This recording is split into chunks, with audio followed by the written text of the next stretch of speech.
इससे पहले वाले वीडियो में हमने अवकलन की डेफिनेशन के बारे में पढ़ा।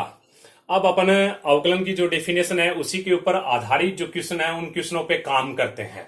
तो 6.2 में जो क्वेश्चन नंबर 1 है उस पे अपन चर्चा करते हैं। क्वेश्चन नंबर 1 में फर्स्ट क्वेश्चन जो इस प्रकार से दे रखा है कि वितस्मक फलन एफ एक्स बराबर एक्स, ठीक है, एक्स के प्रत्येक मान के लिए अवकलनीय है। तो सबसे पहले ये तस्मक फलन होता है, इसका आपको पता होना चाहिए कि एफ एक्स बराबर एक्स है, एक तस्मक फलन है। किस प्रकार से है कि तस्मक फलन इस प्रकार से होता है कि एक्स बराबर 1 रखें तो F1 जो रख रहे हैं वही अपने को मिल रहा है, एक्स बराबर 2 रखें तो F2 बराबर क्या मिलेगा 2, यानी यहाँ पे जो रखा है वही मिला, यहाँ पे रखा वही मिला। तो F3 रखेंगे तो क्या मिलेगा, आपको पता है 3 ही मिलेगा। तो ये फलन कौन सा, इस प्रकार का जो फलन होता है यानी एफ एक्स बराबर एक्स, यहाँ पे जो रखेंगे वही आपको मिल रहा है, उसको बोलते हैं तस्मक फलन कहते हैं, ठीक है। तो अवकलनीय में अपन ये तो तस्मक की बात हुई। अब अपन बात करते हैं कि अवकलनीय में 2 प्रकार के क्वेश्चन मिलेंगे, ठीक है। अब एक प्रकार क्वेश्चन का एक प्रकार तो ये जो दे रखा है ये दे रखा है, देखिए एफ एक्स बराबर एक्स, एक्स के प्रत्येक मान के लिए अवकलनीय है। तो इसमें अपने को क्या करना होगा कि सबसे पहले जो फंक्शन जो दे रखा है उसका हमें प्रांत का पता होना चाहिए कि इसका प्रांत क्या है, ठीक है। उस प्रांत में से प्रत्येक मान के लिए अपन क्या बताएंगे, अवकलनीय बताना पड़ेगा। उस प्रत्येक मान को किस प्रकार से मानेंगे वो अपन बाद में चर्चा करते हैं, ठीक है। अब अपन ने दूसरा जो प्रकार है वो इस प्रकार से मिलेगा कि भी कोई फलन दे दिया एफ एक्स बराबर 1/x लिख दिया और यहां लिख दिया कि भी x बराबर 0 पर आपको पता करना है कि भी ये फलन अवकलनीय है या नहीं। तो यहां पे क्या किया कि आपको स्पेशल पॉइंट दे दिया। तो ये दूसरा प्रकार है। पहला प्रकार तो आपको किस प्रकार से देगा, इस प्रकार से देगा कि एफ एक्स बराबर एक्स के प्रत्येक मान के लिए अवकलनीय है, ठीक है। यानी यहाँ पे कोई पॉइंट नहीं दे रखा और यहाँ पे क्या दे रखा है, आपको स्पेशल पॉइंट दे रखा है। तो आपको जब पॉइंट दे रखा है तो कैसे काम करना है वो तो अपन नेक्स्ट वीडियो में पढ़ेंगे। और जब आपको पॉइंट नहीं दे रखा है तो अपन किस प्रकार से काम करेंगे वो इस वीडियो में अपन पढ़ते हैं, ठीक है। तो सबसे पहले आपको यहाँ जो फंक्शन दे रखा है वो ये दे रखा है कि एफ एक्स बराबर एक्स है, एक्स के प्रत्येक मान के लिए अवकलनीय, ये आपको बताना है, ठीक है। तो अपन क्या करते हैं कि x के प्रत्येक मान के लिए अवकलनीय बताने के लिए आपको जो फंक्शन जो है उस फंक्शन का प्रांत का पता होना चाहिए, ठीक है।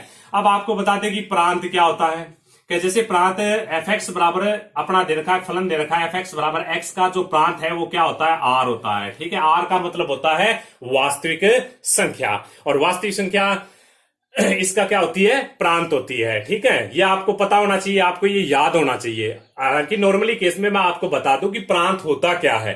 प्रांत अपन x का यहाँ पे जो मान यानी जो फलन x का मान ग्रहण कर सकता है, यानी मतलब x का वह मान जो फलन ग्रहण कर सकता है, x का वह मान जो फलन ग्रहण कर सकता है, फलन का प्रांत कहलाता है। यहाँ पे x जो भी मान ग्रहण करेगा, ठीक है, ठीक है, और उस मान पे x का मतलब x के उस मान पे फलन क्या होना चाहिए, सुपरिभाषित होना चाहिए।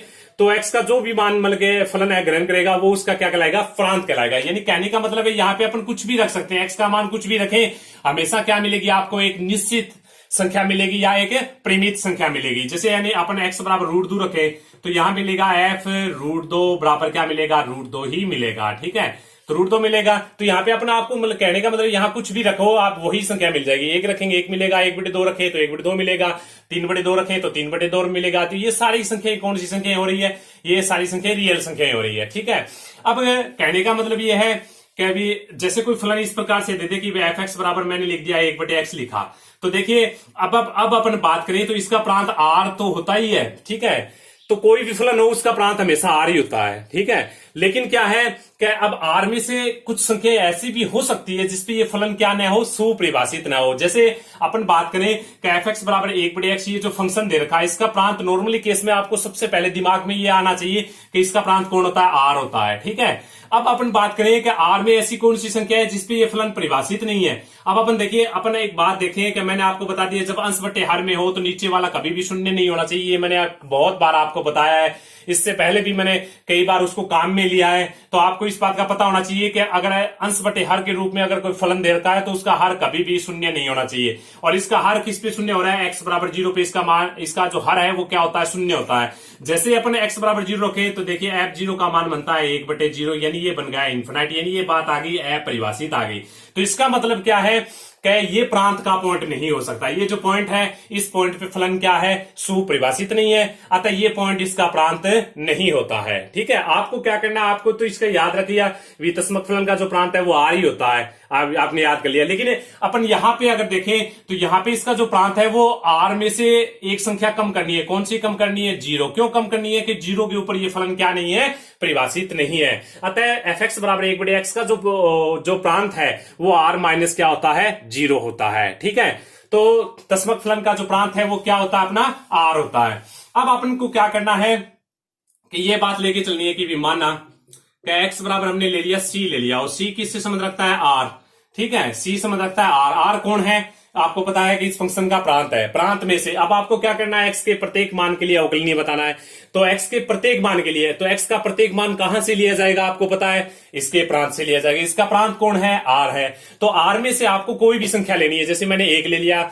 अब देखिए क्लास में मतलब 10 बच्चे बैठे हैं, मैंने कह दिया भी आर में से कोई भी एक संख्या सोचे, तो सभी बच्चे एक जैसी संख्या नहीं सोचेंगे। कोई 1 सोचेगा, कोई -2 सोचेगा, कोई 5 सोचेगा, कोई √2 सोचेगा, कोई 1/√2 सोचेगा। जो भी सोच रहा है उसको मैंने क्या बोल दिया, सी बोल दिया।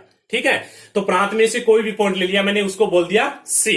ठीक है, तो यहां पे ये जो बात है, ये बात तो बहुत छोटी सी है, लेकिन ये बात क्या कर रही है, ये बात प्रत्येक मान को लेके चल रही है, एक्स के प्रत्येक मान को। एक्स का मान यहां पे मैं 1 रखूंगा तो 1 बन जाएगा, सी का मान 1 रखेंगे 1 बन जाएगा, 2 रखेंगे 2 बन जाएगा, 4 रखेंगे 4 बन जाएगा, -5 रखेंगे -5 बन जाएगा। ठीक है, तो यहां पे एक्स के प्रत्येक मान के लिए अपन चेक करके चल रहे हैं। ठीक है, और जो एक्स का जो प्रत्येक मान वो ले रहे हैं वो क्या है, एक्स बराबर सी है, और सी किससे संबंध रख रहा है, आर से। आर कौन है, इस फंक्शन का प्रांत है। अब अपन बात करते हैं इसी क्वेश्चन पे आगे अगर चले, तो इसी क्वेश्चन पे अगर अपना आगे चलें तो देखिए सबसे पहले आपको बताया था कि भी अवकलनीय के लिए आपको दायां अवकलज और बायां अवकलज ज्ञात करना होता है, और दायां अवकलज अगर बराबर आ जाए बाएं अवकलज के तो दिया गया फलन क्या होता है, अवकलनीय होता है। ठीक है, तो अब अपन बात करें, सबसे पहले दायां अवकलज ले लिया, दायां अवकलज। ठीक है, तो दायां अवकलज ले तो देखिए दायां अवकलज ले तो देखिए दायां अवकलज की डेफिनेशन क्या होती है, एफ डैश सी प्लस 0 बराबर में limiting cases x tend to क्या होती है, सी प्लस, यहां होता है एफ एक्स माइनस में एफ सी बट्टे में होता है एक्स माइनस सी। ठीक है, तो सबसे पहला काम क्या होता है कि ये जो सी प्लस होता है, सी प्लस एच, वो एक्स की जगह रखना होता है। ठीक है, तो यहां पे भी ये ले लिया, बराबर में लिमिटिंग केसेज यहां ले लिया, एफ ऑफ क्या लिखेंगे, सी प्लस एच रख दिया, माइनस में एफ सी बटे में एक्स की जगह आपको रखना है सी प्लस एच रख दिया। और जैसे ही एच रखें तो एच बहुत ही छोटा होता है, इसलिए एच का मान क्या लेना है, 0 लेना है। ठीक है, तो ये काम भी कर दिया। ये काम करें तो देखिए सी से सी कैंसिल हो गया, तो हर में अपना एच बचेगा। तो लिमिटिंग केसेस देखिए एच टेंड टू 0। अब अपन आगे बात करें तो ऊपर है एफ सी प्लस एच है, तो फंक्शन में सी प्लस एच रखना है, तो यहां एक्स की जगह एक्स रखें तो यहां एक्स आ रहा है, तो यहां अपन सी प्लस एच रखेंगे तो क्या मिलेगा आपको, सी प्लस एच ही मिलेगा। ठीक है, फिर आगे कौन है, माइनस है, एफ सी का मान ज्ञात करें तो यहां सी रखेंगे तो यहां क्या मिलेगा आपको, सी ही मिलेगा, तो ये सी आ गया। तो बट्टे में क्या है, एच है। अब इसको और आगे निकाले तो ये देखिए limiting cases h tend to 0। अब यहां से सी कैंसिल हो गया, तो ऊपर भी क्या बचा, एच बचा, नीचे हर में भी एच है, एच से एच कैंसिल होकर कितना बनाएगा, 1 बनाएगा। तो limiting cases h tend to 0 1, और 1 पे 1, अब इसके अंदर एच का मान 0 रखेंगे तो क्या आएगा आंसर, 1 आएगा, क्योंकि इसके अंदर एच का एच है ही नहीं। ठीक है, तो अतः जो दायां अवकलज है वो क्या ज्ञात हुआ, अपना 1 ज्ञात हो गया।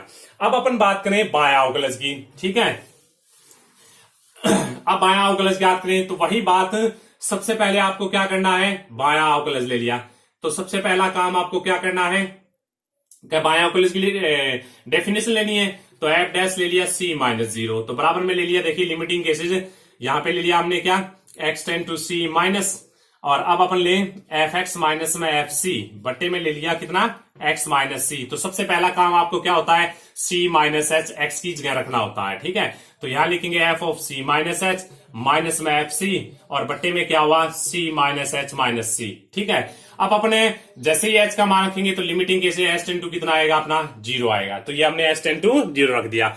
अब अपन फंक्शन का मान रखें, देखिए फलन में क्या रखें, सी माइनस एच रखें, तो सी माइनस एच रखेंगे तो फलन का मान क्या आएगा, सी माइनस एच ही आएगा। तो लिमिटिंग केसेस देखिए एच टेंड टू तो 0 है, यहां रख दिया सी माइनस एच, तो अपने सी रखेंगे तो फलन का मान सी आएगा, तो हर में क्या बचेगा, माइनस एच बचेगा। तो देख सी से सी कैंसिल हो गए, अंश भी अपना क्या बचेगा, माइनस एच बचेगा। तो अंश का मान माइनस एच है, हर का मान भी माइनस एच है। माइनस एच से माइनस एच कैंसिल होकर अपना क्या बनाएगा, limiting cases h tend to 0 1 बनाएगा। अब इसके अंदर एच का मान 0 रखें, तो चूंकि इसमें एच का मान एच है ही नहीं, तो एच की जगह 0 रखें तो क्या आंसर आएगा, 1 का 1 ही आएगा, क्योंकि इसमें एच है नहीं। अब देखिए बायां अवकलज ज्ञात किया, क्या प्राप्त हुआ अपना 1 प्राप्त हुआ। दायां अवकलज हमने ज्ञात किया, क्या मिला 1 मिला। तो दायां अवकलज बराबर किसके होता है, बायां अवकलज के। दोनों के दोनों मान बराबर नहीं होता है, दोनों के दोनों मान बराबर आ गए, यानी दायां अवकलज बराबर आ गया बायां अवकलज के। अतः अपन क्या कहेंगे कि जो तस्मत फलन है वो एक्स के प्रत्येक मान के लिए अवकलनीय है। ठीक है, तो ये तो था क्वेश्चन नंबर 1 में पहला क्वेश्चन था। इसी प्रकार से अपन बात करें क्वेश्चन नंबर 2, यानी इसी में बात करें क्वेश्चन नंबर 1 में दूसरा क्वेश्चन की अगर बात करें तो दूसरा क्वेश्चन हमें दे रखा है, देखिए एफ एक्स बराबर क्या है, ई की पावर एक्स है। ठीक है, तो ये अपने को दे रखा है ई की पावर एक्स नहीं, सॉरी सी दे रखा है, एफ एक्स बराबर है सी, एक्स के प्रत्येक मान के लिए अवकलनीय है। तो सबसे पहले आपको पता होना चाहिए ये फलन कौन सा है। तो देखिए क्या अपन देखिए ये जो फलन दे रखा है, हमें दे रखा है एफ एक्स बराबर दे रखा है सी, तो एक्स का मान 1 रखें, तो एक्स की जगह 1 रखें, तो एक्स की जगह रखना है, जहां एक्स आ रहा है वहीं 1 रखना है, तो एक्स यहां आ रहा है 1 रख दिया, तो आंसर सी का सी रहेगा। एक्स बराबर 2 रखें तो F2 का मान भी क्या आएगा, सी ही आएगा। एक्स बराबर मैंने रख दिया -1/2 रखें, तो यहां एक्स की जगह -1/2 रखें, तो आंसर क्या आएगा, सी आएगा। यानी एक्स का कोई भी मान रखें तो आंसर कितना मिल रहा है, सी ही मिल रहा है, यानी एक कांस्टेंट राशि ही मिल रही है। ठीक है, तो एक कांस्टेंट राशि मिल रही है, इसका मतलब ये फलन कौन सा है, अचर फलन है। इस फलन का नाम क्या है अपना, अचर फलन।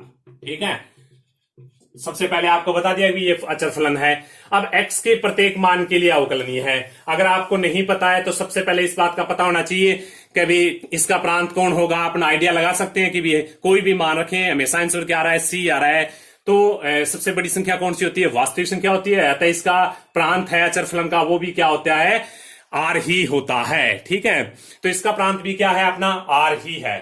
तो अब अपन बात करें कि इसके प्रांत में से कोई पॉइंट ले लिया, देखिए जैसे x बराबर सी ले, तो x बराबर सी हम लेते आ रहे हैं भी, आर x बराबर सी ले लिया, सी क्या है, इसके प्रांत में से कोई पॉइंट है, इसका प्रांत कौन है, आर है, तो आर में से कोई पॉइंट है, सी ले लिया। तो सबसे पहले अपन दायां अवकलज ज्ञात करते हैं, तो ये ज्ञात कर दिया दायां अवकलज। ठीक है, अब देखिए लिमिट में अब सबसे पहले अपन लिखें क्या, सबसे पहले इसकी डेफिनेशन लिखे। डेफिनेशन क्या होती है, एफ डैश सी प्लस 0 लिख दिया, तो बराबर लिखे limiting cases s tend to 0 नहीं, एस टेंड टू सॉरी यहाँ पे लिखेंगे x tend to c plus, यहां लिख दिया आपने क्या, एफ एक्स माइनस में एफ सी बटे में क्या लिख दिया, एक्स माइनस सी। ठीक है, तो लिमिटिंग केसेज सबसे पहला काम क्या होता है, एक्स की जगह सी प्लस एच रखना, तो यहां लिख दिया सी प्लस एच माइनस में एफ सी बटे में आ गया अपना सी प्लस एच माइनस में सी। ठीक है, अब अपने देखिए एक्स तो जैसे अपना सी प्लस एच रखेंगे तो एस टेंड टू क्या लेना है, 0 लेना है, ले लिया। अब अपन क्या करेंगे, क्या देखिए एक्स की जगह अपने को रखना है सी प्लस एच, यहां अपन कुछ भी रखें अपने को पता है आंसर क्या मिलेगा, सी ही मिलेगा। तो चाहे सी प्लस एच रखेंगे तो भी सी मिलेगा, सी रखेंगे तो भी आंसर क्या मिलेगा, सी मिलेगा। तो इसका जो हर है वो देखिए सी से सी कैंसिल हो गया, एच बनाएगा, तो लिमिटिंग कैसे एस टेंड टू 0। अब फलन में सी प्लस एच रखें क्या मिलेगा, सी मिलेगा, और सी रखे फलन में तो भी क्या मिलेगा, सी मिलेगा बट्टे एच। तो यहां जो आंसर आ रहा है वो आ रहा है limiting cases s tend to 0, 0 बट्टे में एच आ रहा है। ठीक है, तो h क्या होता है, h बहुत ही छोटा मान होता है, कोई ना कोई मान होता है, मैंने ये बताया ना h बहुत ही छोटा होता है, ये तो नहीं बताया कि भी h 0 होता है, h बहुत ही क्या होता है, छोटा होता है। तो इसका मतलब क्या है, h बहुत छोटी संख्या है, और जब अपन 0 में किसी संख्या का भाग देंगे तो आंसर कितना आएगा अपने को पता है, 0 आएगा। ठीक है, तो इसका आंसर क्या हुआ, 0 हुआ। ठीक है, अब अपन बात करते हैं, देखिए इसके बाद में अपन बात करते हैं बायां अवकलज की बात करें, तो देखिए बायां अवकलज ज्ञात करें। तो बायां अवकलज अपना क्या है, कि सबसे पहले बायां अवकलज की डेफिनेशन ले ली। देखिए बायां अवकलज, तो बायां अवकलज की डेफिनेशन ले तो क्या होती है कि एफ डैश यहां पे लिख दिया सी माइनस 0। ठीक है, तो लिमिटिंग कैसे ले लिया अपना x tend to c minus, ये लिख दिया एफ एक्स माइनस में एफ सी बटे में क्या लिख दिया, एक्स माइनस सी, तो बराबर में हुआ लिमिटिंग केसेज, यहाँ पे क्या लिखेंगे एस टेंड टू 0। अब अपने को पता है कि सी की जगह क्या, एक्स की जगह क्या रखना है, सी माइनस एच, तो f of c minus h रख दिया माइनस में एफ सी, और बटे में क्या है सी माइनस एच माइनस सी, तो सी से सी कैंसिल हो गए, हर तो अपना माइनस एच बनेगा। अब अपने को क्या करना है, फंक्शन में सी माइनस एच रखेंगे, तो कुछ भी रखो सी आ रहा है तो सी माइनस एच भी रखेंगे तो भी क्या आएगा अपना सी आएगा। ठीक है, वही बात के फंक्शन में सी रखेंगे तो क्या मिलेगा, सी ही मिलेगा, तो नीचे आ गया अपना माइनस एच, तो यही बात लिमिटिंग केसेस क्या हुआ, h टेंड टू 0, तो c माइनस सी 0 और बट्टे क्या हुआ माइनस h। अब h आपको बता रखा है कि h क्या है, बहुत ही छोटी संख्या होती है। तो अपन क्या करें कि 0 में किसी बहुत ही छोटी संख्या का भाग दें, यानी 0 में किसी भी संख्या का भाग दें, चाहे वो छोटी हो चाहे बड़ी हो, तो आंसर क्या होता है, 0 ही होता है। अतः अपना बायां अवकलज भी कितना प्राप्त हुआ, 0, और दायां अवकलज भी अपना कितना प्राप्त हुआ, 0। तो अतः क्या लिखेंगे, दायां अवकलज बराबर है किसके, बायां अवकलज के लिए। अतः अचर फलन यानी f(x) बराबर c x के प्रत्येक मान के लिए अवकलनीय है। ठीक है, तो ये क्वेश्चन नंबर 2 था। इसी प्रकार से अपन बात करें क्वेश्चन नंबर 3 की बात करें। पहला जो क्वेश्चन है उसी में 3 नंबर की बात करें। तो अब की बार जो दे रखा है यहां पे क्या था, x के प्रत्येक मान के लिए अवकलनीय है। और 3 नंबर जो क्वेश्चन दे रखा है, पहले में f(x) बराबर दे रखा है e की पावर x। अब आपको दूसरी प्रश्न वाला जब मैंने पढ़ाई थी तो आपको ये बताया था f(x) बराबर e की पावर x क्या है, चरघातांकी फलन होता है, और इसका प्रांत क्या होता है, r होता है। तो आपको इसका प्रांत याद रखना है, भी r होता है। जो कहीं पे भी काम आ जाए याद ही रख ले, इससे अच्छा है, बढ़िया बात है। ठीक है, इसका प्रांत क्या होता है, r ही होता है। ठीक है, तो अब अपन क्या करेंगे, वही बात। तो अपने को सवाल कौन सा दे रखा है, x के प्रत्येक मान के लिए दे रखा है, और प्रत्येक मान के लिए जब दे रखा हो तो उसके प्रांत में से कोई पॉइंट लेते हैं, और इसका प्रांत क्या है, r है। ठीक है, तो सबसे पहले कहती है कि माना x बराबर c है, और जो c किससे संबंध रखता है, अपना r से संबंध रखता है। r क्या है, इस ये जो चरघातांकी फलन दे रखा है इसका प्रांत है। ठीक है, तो ये ले लिया। तो अब अपन दायां अवकलज ज्ञात करते हैं। तो दायां अवकलज, ठीक है, तो दायां अवकलज अपन ज्ञात करें तो दायां अवकलज की डेफिनेशन क्या होती है, आपको पता ही है, कैप डैश c प्लस 0 लेना है। तो यहां लिखेंगे लिमिटिंग केसेस कितना, x tend to c plus, फिर लिखेंगे कितना, f(x) माइनस में fc, बटे में क्या लिखेंगे, x माइनस c लिखेंगे। ठीक है, अब अपने को क्या करना है, x की जगह क्या लिखना होता है, c प्लस h लिखेंगे। तो लिमिटिंग केसेस यहां तो आएगा h टेंड टू 0, और c प्लस h लिखिए तो f of c plus h, x की जगह रखना है, तो c x की जगह रख दिया, c plus h minus c। तो बराबर क्या है, limiting cases h tend to 0। इसको सरल करें तो देखिए फंक्शन में रखना है आपको c प्लस h। अब देखिए फंक्शन में यहां x रखें तो e की पावर क्या बनता है, x रखें बनेगा। तो यहां अगर x की जगह c प्लस h रखें तो x की जगह कितना आ जाएगा, e की पावर c प्लस h बनेगा, e की पावर c प्लस h। फिर आगे माइनस है।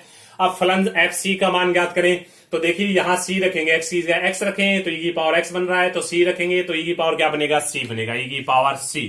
नीचे अपना बन गया, देखिए c से c कैंसिल होके क्या बनेगा, h बनेगा। ठीक है, अब अपने को क्या करना है, देखिए इसको अपन हल कर लिया। अब h का मान क्या रखना होता है, 0। अब देखिए डायरेक्ट तो इसका मान प्राप्त नहीं हुआ, कभी डायरेक्ट इससे पहले सवाल में देखिए जैसे ही अपन ये जो फंक्शन का मान रखा तो आंसर अपना 0 आ गया था इससे पहले सवाल में, और इससे पहले जो सवाल था उसमें 1 आ गया। लेकिन अब की बार अपन क्या है, फंक्शन का मान रखें तो इसके बाद 0 नहीं आ रहा है। अब अपन क्या करेंगे, यहाँ पे लिमिट लगाएंगे। यहाँ पे क्या लगाएंगे अपन, ये जो सीमा दे रखी है ये सीमा लगाएंगे। सबसे पहला काम होता है सीमा लगाना, तो यहाँ पे सीमा लगाएंगे। सीमा का मतलब h का मान क्या रखना है, 0। जहां जहां h आ रहा है वहां वहां आपको 0 रखना है।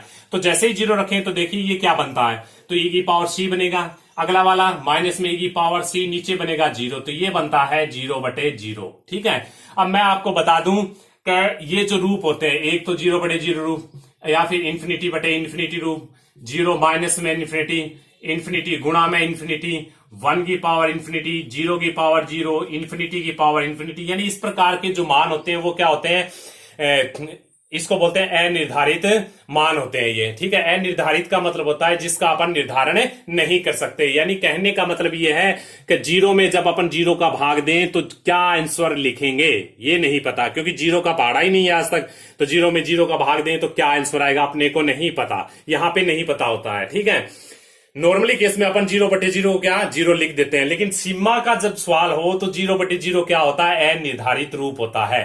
तो अब आपको ये बात बता दें कि जब ये दो रूप प्राप्त हो जाए, एक तो 0/0 रूप, दूसरा इंफिनिटी रूप, इन दोनों में से कोई भी दोनों में से कोई भी एक रूप प्राप्त हो जाए तो अपन डीएल हॉस्पिटल नियम लगा सकते हैं। ठीक है, तो जैसे ही अपन h का मान 0 रखें तो ये जो सवाल दे रखा है, ये जो क्वेश्चन है, इसका मान आ रहा है 0/0। 0/0 क्या होता है, अनिर्धारित रूप होता है। और अनिर्धारित रूप होता है, अनिर्धारित रूप कौन सा होता है, जिसका अपन निर्धारण नहीं कर सकते कि उसका सही आंसर क्या है, उसका निश्चित मान नहीं बता सकते कि ये आएगा। ठीक है, तो 0/0 रूप आता है तो कौन सा नियम लगाते हैं अपन, डीएल हॉस्पिटल नियम लगाते हैं। ठीक है, और डीएल हॉस्पिटल नियम क्या होता है कि डीएल हॉस्पिटल नियम ये कहता है कि यहां अपना चल रहा है कि देखिए यहां है अपना limiting cases h tend to 0। DL hospital नियम क्या होता है कि डीएल हॉस्पिटल नियम अपने को ये कहता है कि जो सीमा चल रही है, जो अपनी क्या चल रहा है, h → 0 चल रहा है, यानी यहाँ पे h लिखा हुआ है, तो आपको क्या करना है, ऊपर वाले का h के सापेक्ष अवकलन करना है, नीचे वाले का नीचे h के सापेक्ष अवकलन करना है। यानी ऊपर तो इस प्रकार से लिखेंगे, d/d, लिखेंगे नहीं, अपन डायरेक्ट कर देंगे। तो d/dh ऊपर का इस प्रकार से करेंगे, e⁻c+h, माइनस में e⁻c, और नीचे का इस प्रकार से करेंगे, d/dh गुणा में h का h के सापेक्ष अवकलन करना है नीचे। ठीक है, तो इस प्रकार से अपन अवकलन कर देंगे, ऊपर का ऊपर अवकलन कर देंगे, नीचे वाले का नीचे ही अवकलन करेंगे। तो आपको पता है क्या, भी जब अपन इसका अवकलन करेंगे तो e⁻c+h का अवकलन करेंगे तो अपना आएगा e⁻c+h का c+h ही आएगा। ठीक है, यानी अब आपको पता होना चाहिए कि d/dx e⁻x का अवकलन क्या होता है, e⁻x ही अवकलन होता है। ठीक है, अब e का गायब करना पड़ता है, सबसे पहले e⁻x का अवकलन e⁻x ही होता है। अब अपन e को गायब करके c का अवकलन x का अवकलन करेंगे, x का अवकलन x के सापेक्ष कितना होता है, 1 होता है, तो मल्टीप्लाई में 1 आएगा। तो इसी प्रकार से अपन यहां पे बात करें तो देखिए d/dh है, फिर यहां पे सबसे पहले इसका अवकलन करेंगे। ठीक है, तो e⁻c+h है, तो e का अवकलन क्या होता है, e⁻c+h ही होता है। अब अपन को करना है किसका, c+h का करेंगे, तो c+h का करेंगे तो c का आंसर होता है 0 और h का करेंगे 1 माइनस में। फिर देखिए d/dh अवकलन करना है किसका, e⁻c का। तो देखिए अब आपको पता है कि इस फंक्शन में h आ रहा था इसलिए इसका अवकलन कर दिया है, इसमें h नहीं आ रहा, इसका मतलब इसका आंसर कितना होगा, 0 होगा। बट्टे में अपने h का h के सापेक्ष अवकलन करेंगे, कितना आएगा, 1 आएगा। तो इसका टोटली जो आंसर आएगा वो आएगा लिमिटिंग केसेस h → 0 e⁻c+h आएगा। ठीक है, अब अपन h का मान 0 रखें तो देखिए क्या आंसर आ रहा है, h का मान 0 रखे तो ये आ रहा है e⁻c+0 यानी e⁻c, जो क्या है, एक निश्चित मान है। क्यों निश्चित मान है, कभी जैसे अपन x बराबर यहाँ c बराबर 1 लें तो यहाँ भी c का मान क्या आएगा, e⁻1 आएगा, e⁻1 यानी e बनता है, e का मान होता है 2.7, लमसम लगभग 2.7 होता है। यानी अगर अपन यहाँ 2 रखेंगे तो यहाँ जो आंसर है c की जगह 2 रखेंगे तो यहाँ c की जगह 2 बनेगा, और c की जगह 2 बनेगा तो e⁻2 बनेगा, यानी 2.7 की क्या आ गई, होल स्क्वायर। तो ये भी क्या है, एक निश्चित मान है। ठीक है, तो यानी 0/0 रूप प्राप्त नहीं हो रहा, ∞/∞ भी नहीं हो रहा, 0 × ∞, यानी वो मान प्राप्त नहीं हो रहे हैं जो अनिर्धारित हो रहे हैं। तो इसका मतलब इसका आंसर कितना हुआ, e⁻c हुआ। अब अपन बात करें, देखिए आगे अपन बात करें किसकी, क्या, बायां अवकलज की। इसके बाद में दायां अवकलज के बाद अगर अपन बात करें तो बायां अवकलज। ठीक है, तो ये लिख दिया बायां अवकलज। तो सबसे पहले बायां अवकलज का फॉर्मूला f'(c−0) बराबर में लिमिटिंग केसेस यहां लिखेंगे c-। ठीक है, fx - fc बटे में x - c, तो बराबर में लिमिटिंग केस सबसे पहला काम क्या लिखेंगे, c - h, x की जगह रखेंगे तो f of c - h, तो यहां हुआ fc बटे में क्या हुआ, c - h - c हुआ, यहां h → 0। अब c से c कैंसिल, सबसे पहले इसका मान निकालेंगे, फलन में x की जगह रखेंगे, तो फलन में रखेंगे तो ये मान क्या प्राप्त होगा अपना, e⁻c - h हुआ। फिर वही बात, c रखेंगे x की जगह फलन में तो e⁻c मिलेगा, माइनस में क्या हुआ, h हुआ। तो अब अपने को क्या करना है, इसी में क्या करना है आपको, h का मान 0 रखना है। तो जैसे ही अपना h की जगह 0 रखें तो ये बनेगा e⁻c, आगे e⁻c, नीचे भी 0 बनेगा। तो वही बात, 0 बटे क्या आ रहा है, 0 रूप आ रहा है। ठीक है, और 0/0 रूप क्या होता है, अनिर्धारित रूप होता है, जिसका अपन निर्धारण नहीं कर सकते कि भी 0 में 0 का भाग दे तो क्या आंसर आएगा। तो 0/0 रूप आ जाए और ∞/∞ रूप आ जाए तो कौन सा नियम लगाते हैं, डीएल हॉस्पिटल नियम लगाते हैं। और डीएल हॉस्पिटल नियम क्या कहता है कि जिसकी सीमा होती है, यानी सीमा किसकी है, यहाँ पे h की है, तो ऊपर वाले का h के सापेक्ष अवकलन करना है और नीचे वाले का नीचे h के सापेक्ष अवकलन करना है। तो जैसे हमने पीछे अवकलन करके दिखाया था उसी प्रकार से इसका अवकलन करेंगे, तो इसका अवकलन होगा, इसका अवकलन 0 होगा, इसका अवकलन होगा। ठीक है, तो इसका अवकलन करेंगे तो e की पावर का अवकलन क्या होता है, e की पावर ही होता है। तो e की पावर क्या है, c - h है। अब c - h का करेंगे, c का करेंगे तो 0 आएगा, -h का करेंगे तो -1 आएगा, e की पावर c का करेंगे तो 0 आएगा, बट्टे में -1 आएगा। तो कुल मिला के जो आंसर आता है वो ये आएगा, लिमिटिंग केसेस h → 0, ऊपर तो बचेगा माइनस में e की पावर c - h, नीचे बचेगा -1, माइनस से माइनस कैंसिल हो गए, आगे आंसर आएगा लिमिटिंग केसेस h → 0 e की पावर c - h। अब देखिए h बराबर 0 रखें तो क्या आएगा, e की पावर c। अब हमने देखा कि दायां जो अवकलज ज्ञात किया वो भी क्या प्राप्त हुआ, e की पावर c प्राप्त हुआ, बायां अवकलज जो ज्ञात किया वो भी क्या हुआ, e की पावर c प्राप्त हुआ। अतः क्या है, दायां अवकलज बराबर किसके है, बाएं अवकलज के बराबर है। अतः दिया गया फलन x के प्रत्येक मान के लिए अवकलनीय है। ओके, धन्यवाद, बाकी नेक्स्ट वीडियो में पढ़ेंगे।